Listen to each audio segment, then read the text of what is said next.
Physics की online classes में आपका स्वागत है। आज हम बात करने वाले हैं डेविसन जर्मर एक्सपेरिमेंट पे। डेविसन जर्मर प्रयोग के बारे में बात करने वाले हैं कि डेविसन जर्मर प्रयोग क्या होता है और क्यों किया जाता है। समझ में आएगी बात? ठीक है, तो आज हमारी हेडिंग है, टॉपिक है अपना डेविसन जर्मर प्रयोग। डेविसन और जर्मर दो वैज्ञानिक हैं जिन्होंने प्रयोग किया है। उस प्रयोग का उद्देश्य क्या है, ठीक है, व्यवस्था क्या है, क्या क्या चीज होती है उसमें, ये हम बताएंगे आज आपको। तो देखो, डेविसन जर्मर प्रयोग का उद्देश्य क्या था कि आपने डी ब्रॉगली परिकल्पना पहले ही पढ़ ली है।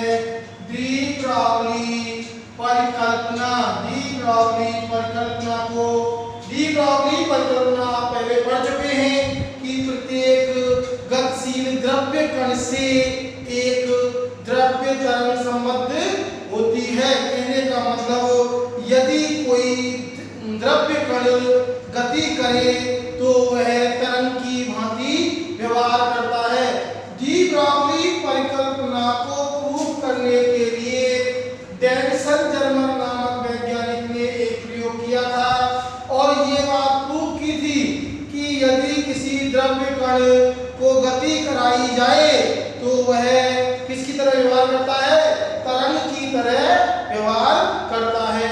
समझ में आएगी बात? दोबारा सुनो, डी ब्रॉगली परिकल्पना को प्रूव किया था। किसने प्रूव किया था? डेविसन जर्मर प्रयोग ने प्रूव किया था कि कोई भी यदि कण है, द्रव्य का कण है, उसको यदि गति कराई जाए, ठीक है, तो वो कैसा व्यवहार करेगा? तरंग की तरह व्यवहार करता है। ठीक है, तो देखो कैसे प्रयोग, कैसे उसने सिद्ध किया। डेविसन जर्मर प्रयोग ने किस प्रकार से सिद्ध किया कि एक कण है वो तरंग की तरह व्यवहार करेगा। तो डेविसन जर्मर प्रयोग में इलेक्ट्रॉन को गति कराई गई। ठीक है, डेविसन जर्मर प्रयोग में इलेक्ट्रॉन को क्या कराई गई? गति कराई गई और इलेक्ट्रॉन का विवर्तन कराया गया। इलेक्ट्रॉन का क्या कराया गया? विवर्तन कराया गया, डिफ्रैक्शन कराया गया। और डिफ्रैक्शन किस का गुण है? तरंग का गुण है। डिफ्रैक्शन किसका गुण है? तरंग का गुण है।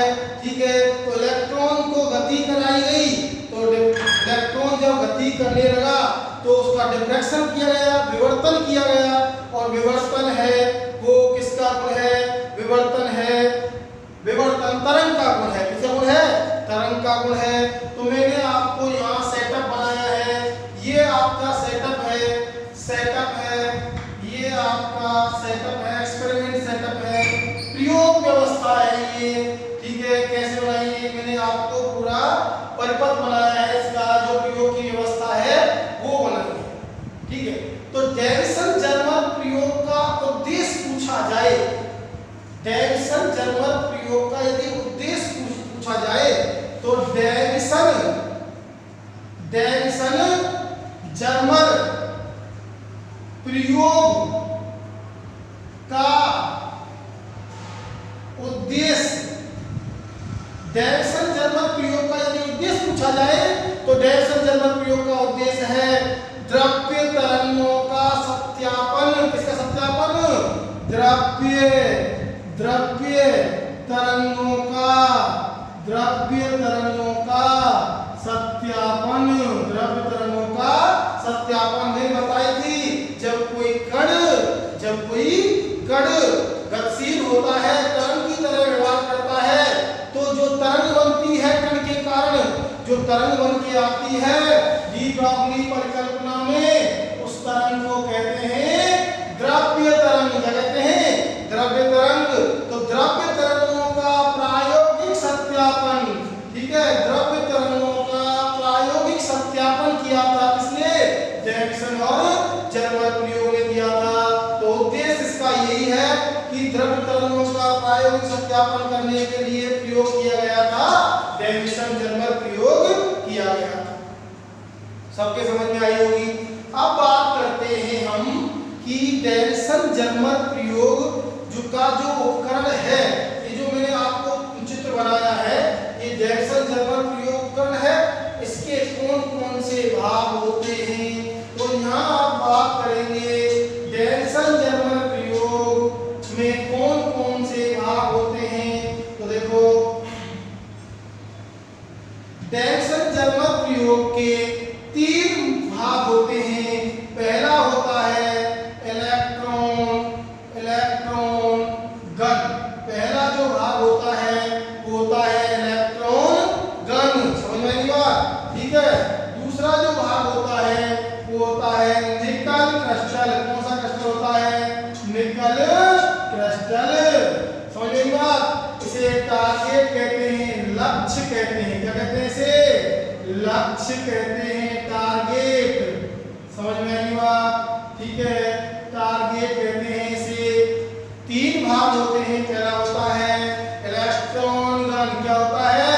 इलेक्ट्रॉन गन होता है पहला भाग। ठीक है। दूसरा भाग कौन सा होता है? निकल क्रिस्टल होता है। क्या होता है? निकल क्रिस्टल होता है। जैसे क्या कहते हैं? टारगेट कहते हैं। ठीक है। तीसरा जो भाग है वो होता है आयनन कक्ष। क्या होता है? आयनन कक्ष। तो मुख्य रूप से कितने भाग होते हैं? 3 भाग होते हैं। इलेक्ट्रॉन गन, निकल क्रिस्टल या टारगेट कहते हैं इसे। ठीक है। और एक होता है आयनन कक्ष। अब कौन सा भाग क्या करता है? तो देखो डेविसन जर्मर प्रयोग में ये जो फिलामेंट लगा हुआ है ये तंतु है टंगस्टन का। किसका तंतु है? टंगस्टन का बना हुआ तंतु होता है फिलामेंट। क्या होता है? फिलामेंट होता है। किसका बना हुआ है? टंगस्टन का। इसे F से व्यक्त किया है। किससे व्यक्त किया है? F से। इसे कहते हैं इलेक्ट्रॉन। इसे क्या कहते हैं? इलेक्ट्रॉन गन कहते हैं। क्या कहते हैं इसे? इलेक्ट्रॉन गन कहते हैं। ठीक है। ये जो फिलामेंट है, ये तंतु है जो, ये क्या कहलाता है? इलेक्ट्रॉन गन कहलाता है। ठीक है। और ये जो क्रिस्टल है निकल क्रिस्टल, ये मैंने लिया है निकल क्रिस्टल। Nickel crystal. ठीक है। निकल क्रिस्टल क्या कहलाता है? ये टारगेट कहलाता है। क्या कहलाता है? टारगेट कहलाता है, लक्ष्य कहलाता है। समझ में आई बात? ठीक है। ये एक वृत्ताकार स्केल है। क्या है? एक वृत्ताकार स्केल है। और इस वृत्ताकार स्केल पर एक आयनन कक्ष, एक चेंबर व्यवस्थित होता है जिसे आयनन कक्ष कहते हैं। क्या कहते हैं? आयनन कक्ष कहते हैं। इस वृत्ताकार स्केल पर एक चेंबर होता है, इसे आयनन कक्ष कहते हैं, जिसमें CO2 और SO2 गैस भरी होती है। कौन कौन सी गैस?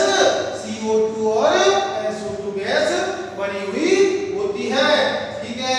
तो इस जो ये चेंबर है, ये आयनन कक्ष है, इसको हम वृत्ताकार स्केल पर आगे पीछे खिसका सकते हैं। इधर ले जा सकते हैं, इधर ला सकते हैं। समझ में आई बात? ठीक है। और ये जो आयनन कक्ष है एक इलेक्ट्रोमीटर या गैल्वेनोमीटर से जुड़ा होता है। किससे जुड़ा होता है? इलेक्ट्रोमीटर या गैल्वेनोमीटर से जुड़ा होता है। तो ये लगा हुआ है, इलेक्ट्रोमीटर भी कहते हैं इसे, या कह सकते हैं गैल्वेनोमीटर। तो अपने पास 3 पार्ट हुए किसके? डेविसन जर्मर प्रयोग के। कितने पार्ट हुए? 3 पार्ट हुए। और कौन कौन से पार्ट हुए? पहला भैया इलेक्ट्रॉन गन। ठीक है। टारगेट। समझ में बात? ये क्या है? Nickel crystal target. ठीक है। ये क्या है? आयनन कक्ष। अब वर्किंग कैसे है इसकी? कैसे काम करता है ये? तो देखो सबसे पहले मैंने यहाँ पर 2 बैटरी लगाई है। एक तो है LT बैटरी और एक है HT बैटरी। LT का मतलब होता है लो टर्मिनल, मतलब कम वोल्टता की बैटरी है। 6 वोल्ट से 12 वोल्ट तक ले सकते हैं। कितने वोल्ट तक ले सकते हैं? 6 वोल्ट से 12 वोल्ट तक ले सकते हैं। लो टर्मिनल बैटरी। ठीक है। या लो टेंशन बैटरी भी कहते हैं इसे। एक बैटरी लगाई है मैंने HT बैटरी। कौन सी बैटरी लगाई है? HT बैटरी लगाई है। इसे कहते हैं हाई टेंशन बैटरी या हाई टर्मिनल बैटरी। ये आपकी 30 वोल्ट से लेके हो सकती है 60 वोल्ट तक। कितने तक हो सकती है? 30 वोल्ट से लेकर 60-70 वोल्ट तक हो सकती है। कुल मिला के यदि कहा जाए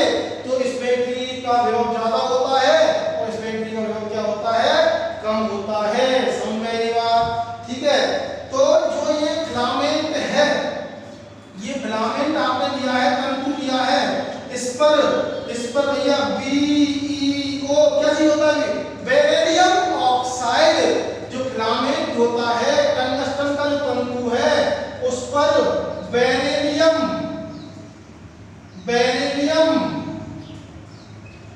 ऑक्साइड का लेप कर देते हैं। समझ में आई बात? ठीक है, जो ये तंतु होता है यहाँ पर बेरिलियम ऑक्साइड क्या करते हैं? लेप कर देते हैं।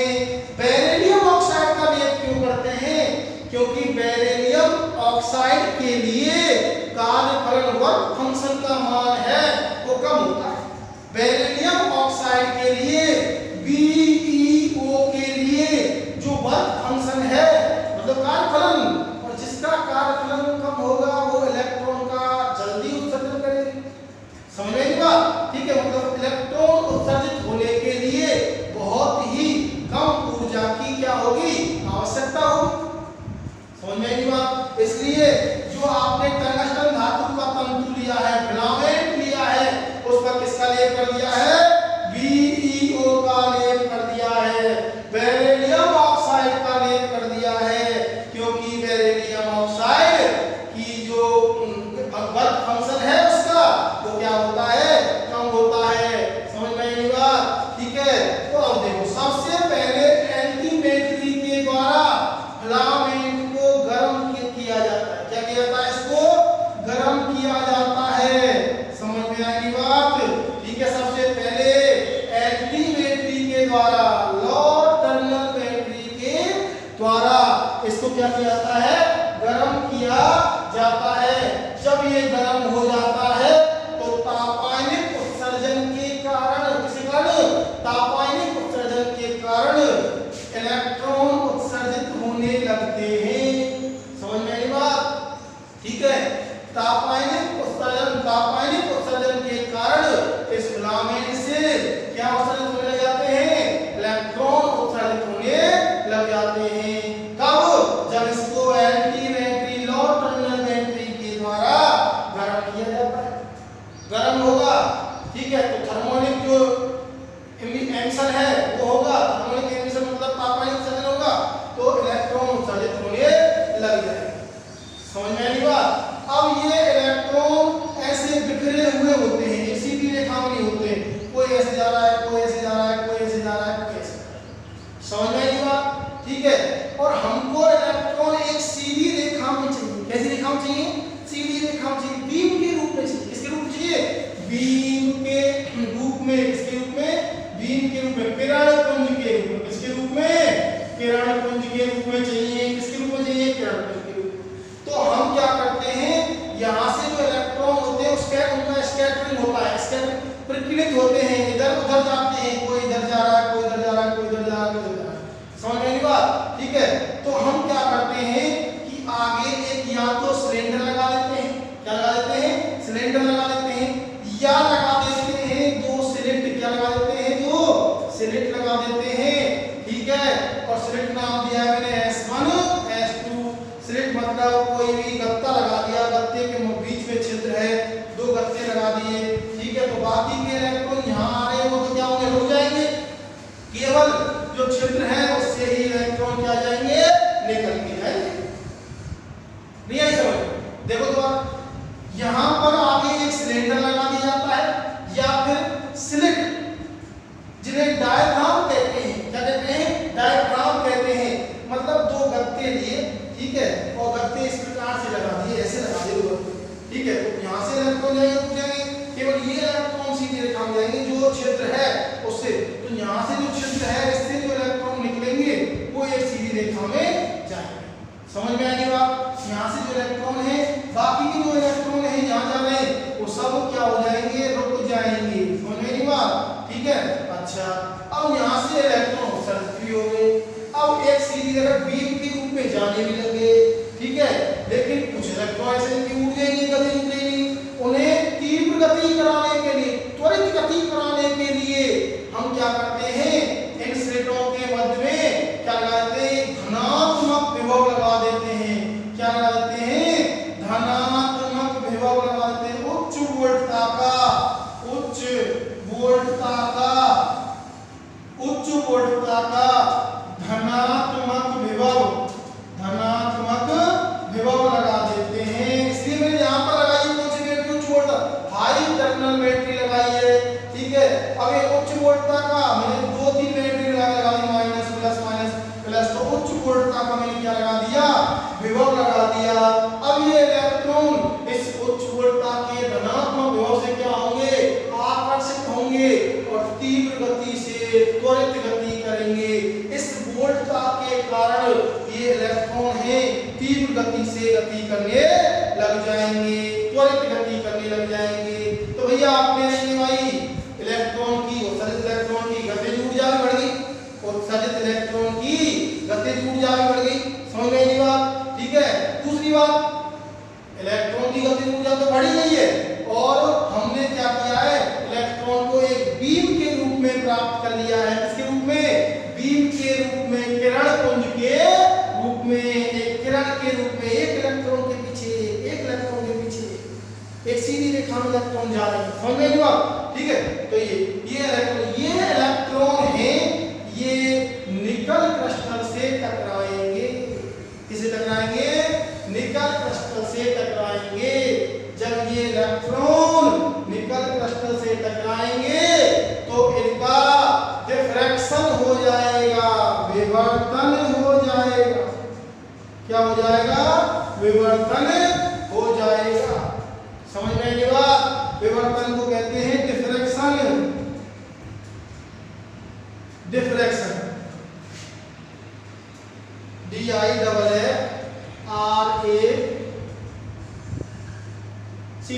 डिफ्रैक्शन हो जाएगा, विवर्तन हो जाएगा। और जो विवर्तित इलेक्ट्रॉन यहाँ से विवर्तन होगा इलेक्ट्रॉन का, इन विवर्तित इलेक्ट्रॉनों को कहाँ प्राप्त कर लिया जाएगा, आयनन कक्ष में। किसे प्राप्त किया जाएगा, ऐसा। और मैंने बताया आपको आयनन कक्ष को ऊपर नीचे इधर उधर ले जाने की व्यवस्था होती है। इसलिए इलेक्ट्रॉन यहाँ आया तो यहाँ ले गए इसको, इलेक्ट्रॉन यहाँ आया तो यहाँ ले गए इसको, समझ में आएगा, ठीक है। तो विवर्तित इलेक्ट्रॉन को, ये आपका विवर्तन कोण है, जितने डिग्री पर मैंने विवर्तन कोण मान लिया थीटा, क्या मान लिया, थीटा मान लिया। जितने कोण पर विवर्तन होगा वो विवर्तन कोण है। और विवर्तित इलेक्ट्रॉन कहाँ ले लिया जाएगा, चेंबर में, आयनन कक्ष में ले लिया जाएगा। अब ये इलेक्ट्रॉन जाएगा और जो आयनन कक्ष में भरी हुई है कौन सी गैस, SO2 और CO2, इनका आयनीकरण कर देगा। क्या कर देगा, आयनीकरण कर देगा। और जब इनका आयनीकरण कर देगा, समझ में आई बात, तो आयंस बन जाएंगे, आयंस गति करेंगे तो धारा बहने लग जाएगी और इलेक्ट्रोमीटर में विक्षेप आएगा। क्या आएगा, डिफ्लेक्शन आएगा, विक्षेप आएगा। और मतलब जब आपको पता है, मतलब विक्षेप आ रहा है तो धारा उत्पन्न हो गई। यदि इलेक्ट्रोमीटर में विक्षेप उत्पन्न हो रहा है तो क्या उत्पन्न हो गई, धारा उत्पन्न हो गई, समझ में नहीं बात, ठीक है।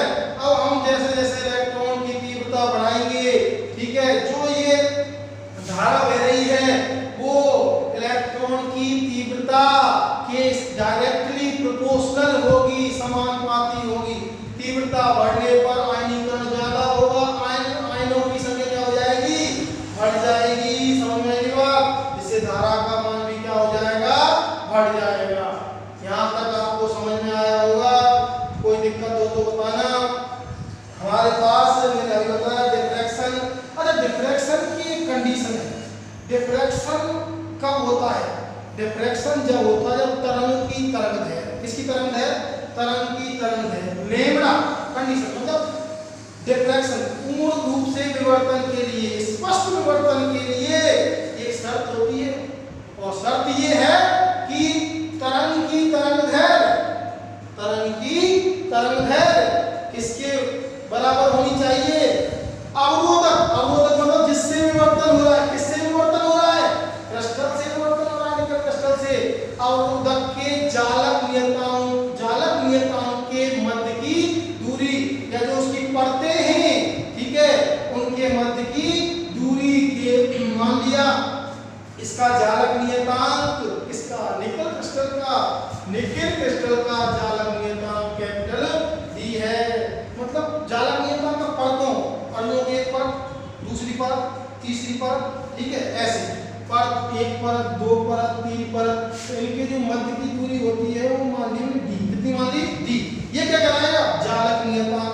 यदि इनके मध्य की दूरी तरंग की तरंग है, जो तरंग आ रही है, अब इलेक्ट्रॉन तरंग की तरह इलेक्ट्रॉन का डिफ्रैक्शन हो रहा है, इलेक्ट्रॉन डिफ्रैक्शन शो कर रहा है और डिफ्रैक्शन और विवर्तन शो कर रहा है। तो विवर्तन किसका गुणधर्म है?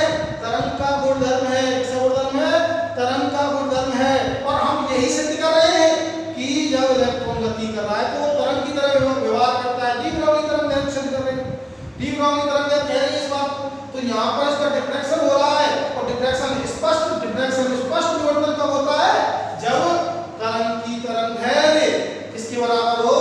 चालक अवरोधक के चालक नियतांक के बराबर हो, अवरोधक की कोटि की हो। और जो इलेक्ट्रॉन है इनसे जो तरंग बनती है उनका एक्स तरंगों की तरह विवर्तन होता है। कौन सी तरंगों की तरह? एक्स तरंगों की तरह विवर्तन होता है। समझ में आएगी बात? ठीक है। अब सुनो भाई आगे कैसे हम सिद्ध करेंगे इसको। आपको पूरा सेटलमेंट ये समझ में आया होगा। तो एक बार दोबारा बात कर लेते हैं, नहीं आया समझ में?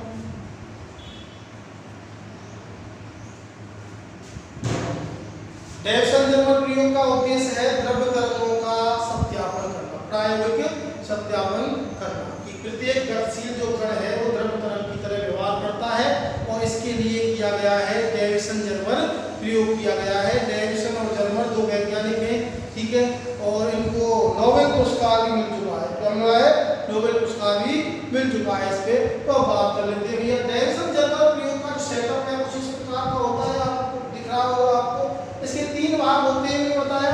एक होता है इलेक्ट्रॉन घन होता है, एक होता है टारगेट या निकल क्रिस्टल होता है, एक होता है आयन चार्ज, ठीक है। टारगेट के द्वारा क्या किया जाता है? फर्स्ट वन टारगेट इलेक्ट्रॉन घन के द्वारा, इलेक्ट्रॉन घन के द्वारा क्या किया जाता है? होता क्या? इलेक्ट्रॉन घन होता है वो टंगस्टन धातु का फिलामेंट होता है और उस पर बेरिलियम ऑक्साइड, इसकी बेरिलियम ऑक्साइड का लेप कर दिया जाता है, ठीक है। एलटी लॉ टर्नल बैटरी के द्वारा इसको गर्म किया जाता है और इससे इलेक्ट्रॉन उत्सर्जित होने लगते हैं, ये काम करता है। और बेरिलियम ऑक्साइड का लेप क्यों किया जाता है? क्योंकि बेरिलियम ऑक्साइड के लिए कार्बन का मान कम होता है, कार्बन कम है, इसलिए आसानी से इलेक्ट्रॉन उत्सर्जित हो सकते हैं। समझ में? ठीक है। अब ये इलेक्ट्रॉन बिखरे हुए होते हैं, ठीक है, विकिरणित होते हैं और हमको इलेक्ट्रॉन चाहिए एक बीम के रूप में। किसके रूप में चाहिए? बीम, मतलब किरण पुंज के रूप में चाहिए, एक सीधी रेखा में इलेक्ट्रॉन जाने चाहिए। तो हम क्या करते हैं? आगे एक सिलेंडर लगा देते हैं या फिर दो गत्ते लगा देते हैं, स्लिट लगा देते हैं। क्या लगा देते हैं? स्लिट में लिखा है स्लिट, ठीक है। अब बाकी के जो इलेक्ट्रॉन है ये तो रुक जाते हैं, केवल जो छिद्र है उससे इलेक्ट्रॉन आगे की ओर गति करते हैं और एक किरण पुंज के रूप में गति करते हैं। समझ में आई बात? ठीक है, ये किरण पुंज के रूप में गति करते हैं। अब ये इलेक्ट्रॉन को बहुत अधिक वेग देने के लिए, ठीक है, इनको मतलब इनकी गति ऊर्जा बढ़ाने के लिए हम एक एचटी बैटरी का प्रयोग करते हैं। और तो यहाँ पर एक एचटी बैटरी लगी है, हाई वोल्टेज या हाई टेंशन बैटरी लगी हुई है जो 30 से लगभग 60 वोल्ट तक हो सकती है। और इससे हम इन इलेक्ट्रॉन को उत्सर्जित हुए हैं इनको हम त्वरित गति प्रदान करते हैं। अब एक तीव्र गति करते हुए जो इलेक्ट्रॉन है ये निकल क्रिस्टल पर जाते हैं और निकल क्रिस्टल से टकराकर इनका विवर्तन हो जाता है। समझ में नहीं बात? डिफ्रैक्शन हो जाता है। क्या होता है? विवर्तन हो जाता है। विवर्तन आप पढ़ेंगे, विवर्तन आप बार में पढ़ेंगे कि प्रकाश का किसी अवरोधक के किनारों से टकराकर छाया क्षेत्र में साइड में जाता है। जैसे ये है, यहाँ से प्रकाश डाला तो प्रकाश यहाँ से चला जाएगा, यहाँ से चला जाएगा, तो ये अवरोधक हुआ। अवरोधक के किनारों से यहाँ से उठ के इधर उधर चला गया प्रकाश। ये जो घटना है ये घटना कहलाती है विवर्तन कहलाती है विवर्तन। और विवर्तन के लिए, स्पष्ट विवर्तन के लिए आवश्यक है कि जो तरंग जा रही है, जो प्रकाश जा रहा है, जो प्रकाश अवरोधक पर जा रहा है उसकी तरंग है, ठीक है, इस अवरोधक का जो जालक नियतांक है, जालक नियतांक मतलब जो सतह बनती है किसी भी क्रिस्टल की जो सतह बनती है उनके मध्य की, मान लीजिए क्रिस्टल ये क्रिस्टल है, ये निकल क्रिस्टल हुआ, ठीक है। तो ये जो तल बन रहे हैं इन तलों की जो मध्य की दूरी है वो क्या कहलाएगी? जालक नियतांक कहलाएगी, कैपिटल डी कहलाएगी। ये जालक नियतांक तरंग की तरंगदैर्घ्य के कोटि के क्या होना चाहिए, बराबर होना चाहिए। यदि बराबर है तो विवर्तन होगा और नहीं है तो विवर्तन नहीं होगा। समझ में आई नहीं बात? ठीक है। तो यहाँ पर जो इनकी जो इलेक्ट्रॉन की तरंगदैर्घ्य है वो एक्स तरंगों की लगभग बराबर प्राप्त होती है। ठीक है।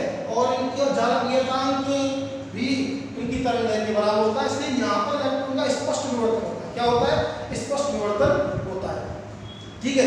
अब यहाँ से जब इलेक्ट्रॉन जाएंगे तो यहाँ से विवर्तन होगा, इन इलेक्ट्रॉनों को कहाँ ले लिया जाएगा, इस चेंबर में ले लिया जाएगा, आयनन कक्ष में ले लिया जाएगा। अब हम इलेक्ट्रॉन को यहाँ आ रहा है तो इसको ऐसे सरका लेंगे, इधर आ रहा है यहाँ आ रहा है तो इसको ऐसे सरका लेंगे, तो इसको खिसकाने की व्यवस्था होती है। आयनन कक्ष की सिरा होता है, गैल्वेनोमीटर सिरा होता है, इलेक्ट्रोमीटर सिरा होता है। ठीक है।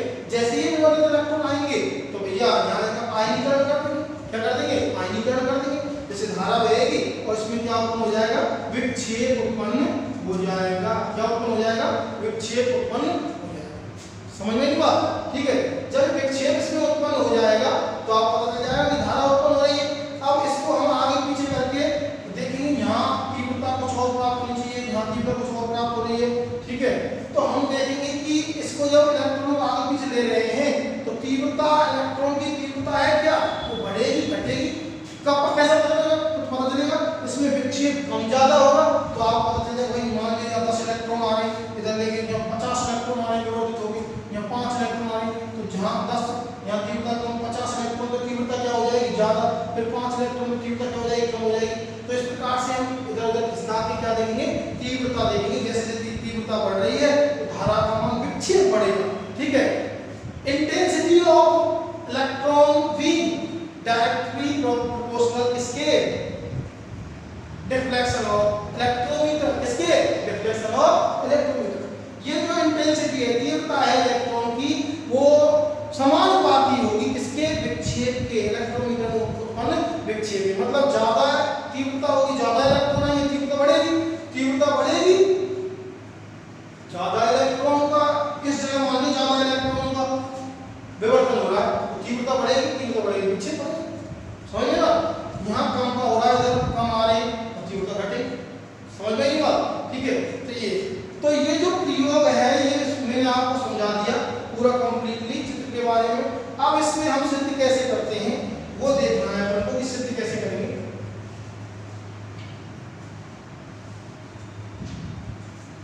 तो देखो सिद्ध करने के लिए क्या है कि इस प्रयोग को विभिन्न हम क्या करते हैं कि यहाँ ग्राफ खींचते हैं और इस प्रयोग को दोहराते हैं।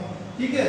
ये जो प्रयोग है विभिन्न 44 वोल्ट से 64 वोल्ट, 44 वोल्ट से 64 वोल्ट के जो विभवांतर है उनके लिए ये प्रयोग दोहराया जाता है।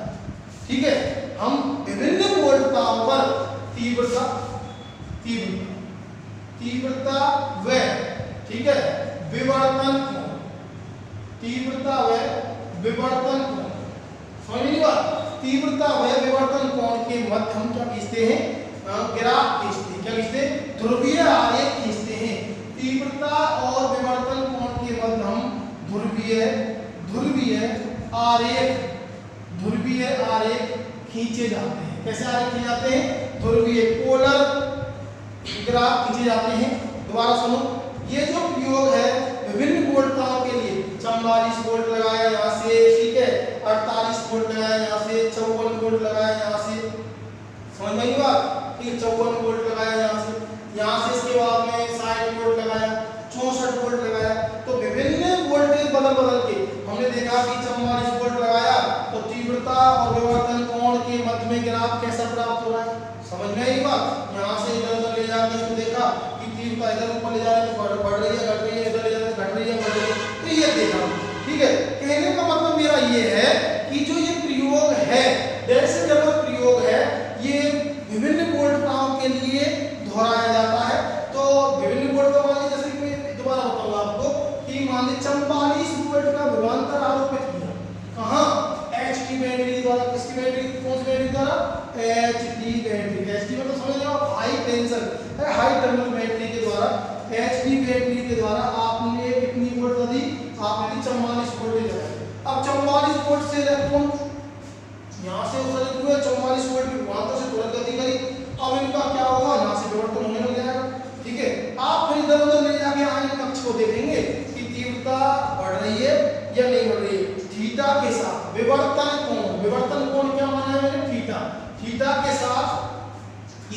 तीव्रता में क्या परिवर्तन हो रहा है। तो तीव्रता में परिवर्तन देखा जाए तो बहुत सारे ध्रुवीय आरेख आपको प्राप्त हो जाएंगे, जो मैं आपको ध्रुवीय आरेख एक बार बना बता रहा हूँ, ठीक है। तो यहाँ बहुत सारे ध्रुवीय आरेख प्राप्त होते हैं और उन ध्रुवीय आरेखों में आपको बना बता रहा हूँ, आपको बना लेना है। तो देखो एक मैंने ये बना दिया बेटा, यहाँ लिया मैं, यहाँ ले ली मैंने तीव्रता, क्या ले ली तीव्रता, ठीक है। और यहाँ ले लिया मैंने विवर्तन कोण थीटा, क्या ले लिया विवर्तन थीटा, समझ में नहीं बात।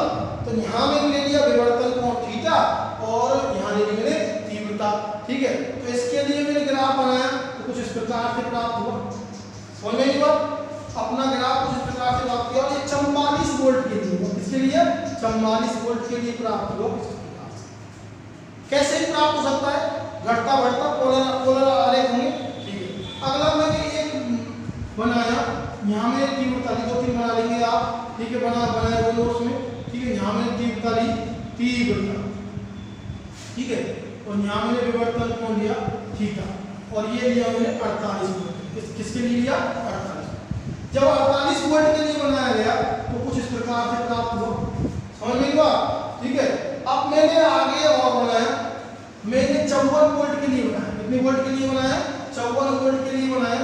तो मैं यहाँ 54 वोल्ट के लिए बना रहा हूँ,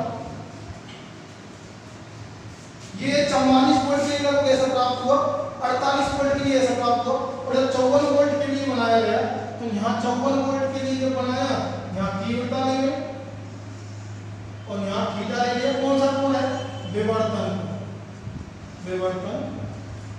यहाँ 54 वोल्ट के लिए बनाया मैंने, 54 वोल्ट विभवांतर यहाँ से लगाया बैटरी से, पहले कितना लगाया 44 वोल्ट, 44 वोल्ट का विभवांतर लगा के इलेक्ट्रॉन गई और इलेक्ट्रॉन आ गए आयन कक्ष में, ठीक है।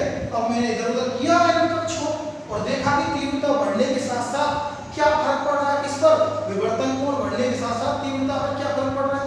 तो कुछ इस प्रकार से हमारे पास पोलर आरेख प्राप्त, ठीक है।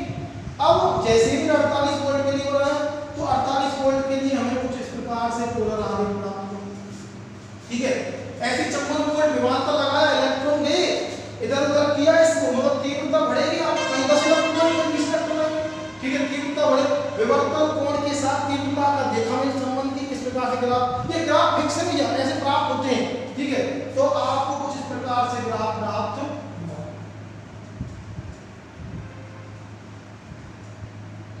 इस प्रकार से कुछ ग्राफ प्राप्त होता है।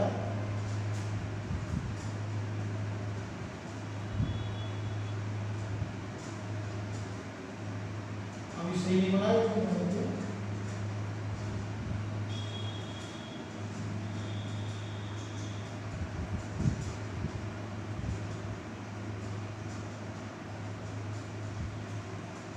इस प्रकार से ग्राफ प्राप्त होता है, ठीक है।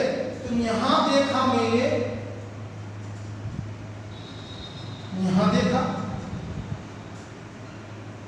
यहां देखा, तो सबसे अधिक तीव्रता किसके लिए प्राप्त हुई, आगे बनाएंगे फिर 64 वोल्ट की, इसके लिए तीव्रता और थीटा 64 वोल्ट के लिए बनाएंगे तो कुछ इस प्रकार से प्राप्त होगा। तो मैंने देखा कि यहाँ अपने पास कोण ले लिया मैंने, तो यहाँ देखा कि मैंने किसके लिए 50 डिग्री कोण प्राप्त हुआ है, किसके लिए 50 डिग्री कोण पर, जितना कोण है 50 डिग्री कोण पर तीव्रता अधिकतम प्राप्त हुई है। क्या प्राप्त हुई है, अधिकतम प्राप्त हुई है। यहाँ तीव्रता ये रह गया, यहाँ तीव्रता ये रह गया। तो बताओ सब कौन से ज्यादा है, 54 वोल्ट विभवांतर जब आरोपित किया तो तीव्रता का मान क्या प्राप्त हुआ, सर्वाधिक प्राप्त हुआ, ठीक है। कितना कोण था 50 डिग्री। तो मैंने कहा कि इस एक्सपेरिमेंट में जब एक्सपेरिमेंट किया गया तो इस एक्सपेरिमेंट में जब विभिन्न विभवांतर लगा के देखा तो बहुत सारे ध्रुवीय आरेख प्राप्त हुए, 44 वोल्ट के लिए, 48 वोल्ट के लिए, 54 वोल्ट के लिए, 68 वोल्ट के लिए, 64 वोल्ट, ठीक है, 64 वोल्ट। इस प्रकार से ध्रुवीय आरेख प्राप्त। इन सभी ध्रुवीय आरेखों में सबसे ज्यादा जो तीव्रता प्राप्त हुई वो 54 वोल्ट पर प्राप्त हुई। किस पर प्राप्त हुई, 54 वोल्ट पर। और 54 वोल्ट पर विवर्तन कोण प्राप्त हुआ 50 डिग्री। कितना प्राप्त हो गया, 50 डिग्री विवर्तन कोण प्राप्त हुआ। 54 वोल्ट पर। समझ में आई बात? कोई समस्या किसी को नहीं है समस्या? तो आगे चलते हैं।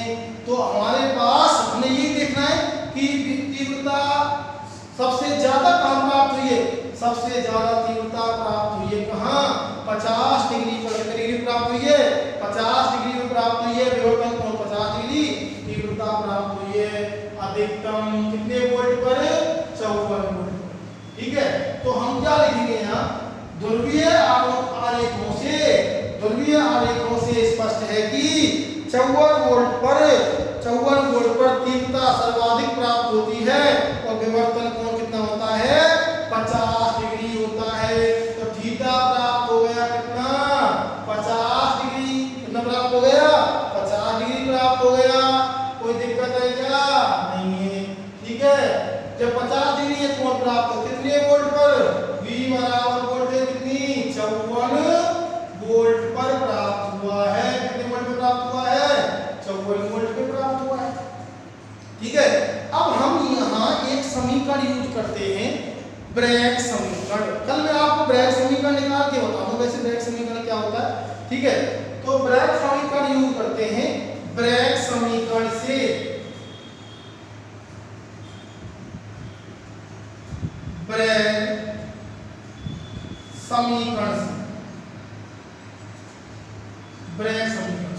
और ब्रैग समीकरण होता है d sin थीटा बराबर में n लेगा।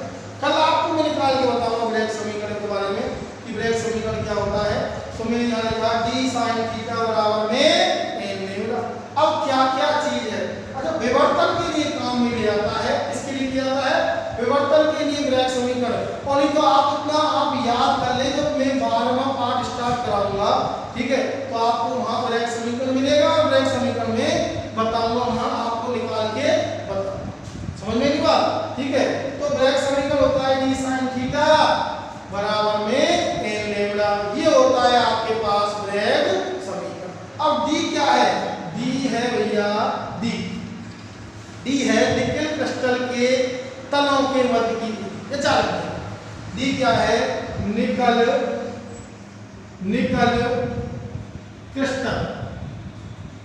क्रिस्टल के तलों के मध्य की दूरी या फिर जालक नियतांक कहते हैं इसे। क्या कहते हैं इसे? जालक नियतांक कहते हैं। निकल क्रिस्टल है, निकल क्रिस्टल के जो डी है निकल क्रिस्टल के तलों की, जैसे कि मैं बताऊं, ये निकल क्रिस्टल है, बहुत सारे परमाणु तल के रूप में हो गए। तो ये जो तल हैं इनके मध्य की दूरी क्या है? जालक नियतांक कहलाती है। जालक नियतांक कहलाती है। अच्छा, थीटा है विवर्तन कोण। कौन सा कोण है? विवर्तन कोण। ठीक है, समझ में बात? n क्या है? n है विवर्तन की कोटि। कौन सी कोटि का विवर्तन हो रहा है? फर्स्ट ऑर्डर डिफ्रैक्शन है, सेकंड ऑर्डर डिफ्रैक्शन है, प्रथम कोटि का विवर्तन है या द्वितीय कोटि का विवर्तन है। ठीक है, अच्छा, द्वितीय कोटि कैसे हुआ? विवर्तित हुआ, फिर दो बार विवर्तन हुआ। द्वितीय कोटि का हुआ, एक बार विवर्तन हुआ, एक कोटि पहली कोटि का हुआ, प्रथम कोटि का हुआ, विवर्तन की कोटि। समझ में नहीं बात? विवर्तन की। अब इसको चित्र को हम मिटा देते हैं, कोई दिक्कत नहीं है, इसको अब काम होने वाला।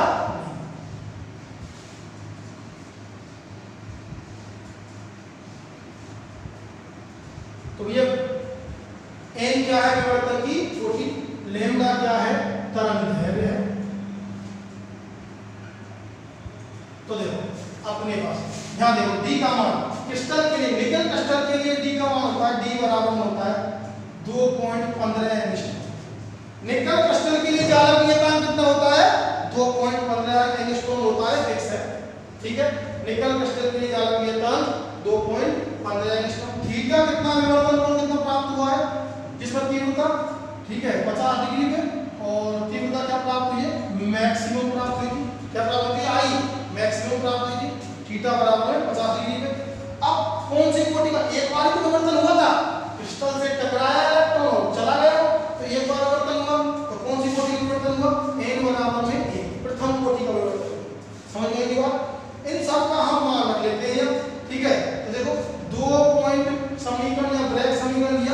समीकरण नंबर 1 डाल दिया इसको, समीकरण 1 से, समीकरण 1 से, और मान रखा यहाँ तो समीकरण 1 में 2.15 गुणा, ठीक है, sin 50 डिग्री बराबर में, और यहाँ आ जाएगा कितना, ये मान रख दिया n लेम्डा। समझ में बात। अब इसको हम सॉल्व कर लेते हैं।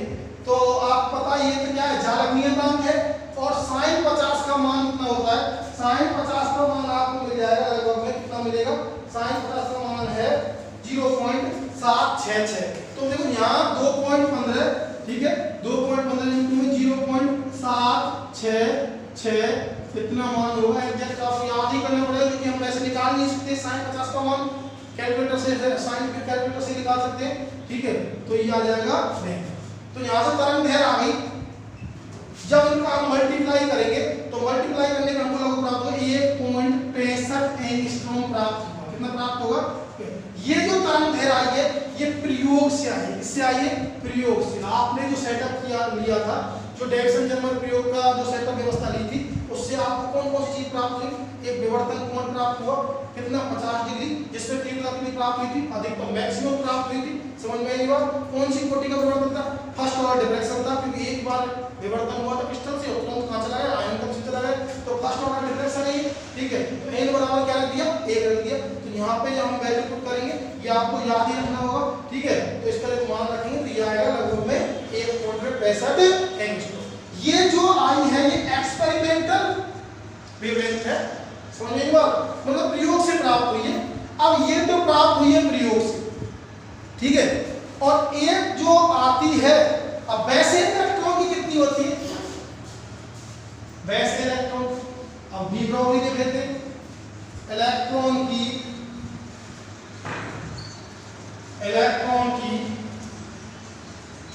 डी ब्रोगली तरंग, ओके। आपको पता है डी ब्रोगली तरंग का फॉर्मूला मैंने बताया आपको, डी ब्रोगली तरंग का आपको मैंने फॉर्मूला बताया। और डी ब्रोगली तरंग का फॉर्मूला होता है लैम्डा बराबर में कितना, 12.27 बटे में अंडर रूट में v। कितने वोल्ट का विभवांतर लगाया है, वोल्ट का विभवांतर लगाया आपने, v बराबर में 54 वोल्ट का विभवांतर लगाया, तो लैम्डा बराबर कितना प्राप्त हुआ, 12.27 है एंगस्ट्रॉम, ठीक है। तो 12.27 अंडर रूट में कितना रख देंगे, 54 रख देंगे। जब इसको सॉल्व करेंगे तो इसको सॉल्व करने पर आता है लैम्डा 1.67 एंगस्ट्रॉम आता है। कर लेगा सॉल्व इसको। तो भैया एक्सपेरिमेंटल वेवलेंथ प्रयोग मार्ग कितनी प्राप्त हुई, 1.65 एंगस्ट्रॉम, और डी ब्रोगली कितनी प्राप्त हुई, 1.67 एंगस्ट्रॉम, 1.67। तो दोनों ही लगभग क्या हैं, लगभग बराबर हैं भाई, ठीक है। इसलिए अब हमको ये पता चला कि जो तरंग है इलेक्ट्रॉन की, जो तरंग है डी ब्रोगली तरंग है, यदि इलेक्ट्रॉन को गति कराई गई तो वही तरंग है किसकी प्राप्त हुई है, इलेक्ट्रॉन तरंग के रूप में। ये किसके रूप में, तरंग के रूप में। तो यहाँ कह सकते हैं कि यदि इलेक्ट्रॉन गति करे तो किसकी तरह, तीव्र गति करे तो किसकी तरह व्यवहार करेगा, किसकी तरह, तरंग की तरह, किसी तरह, तरंग की तरह। तो यहाँ पर एक्सपेरिमेंट से जो तरंग है प्राप्त हुई, डी ब्रोगली तरंग है ये लगभग बराबर है, बहुत निकट है।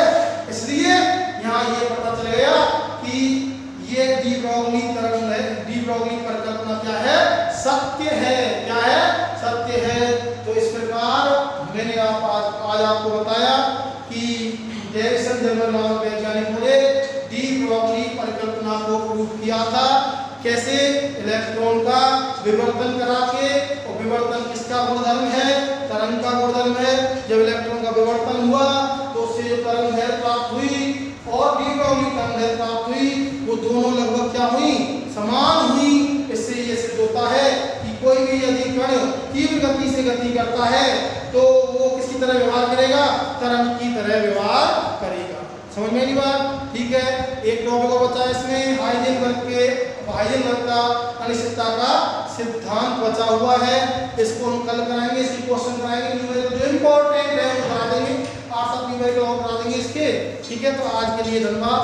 ठीक है।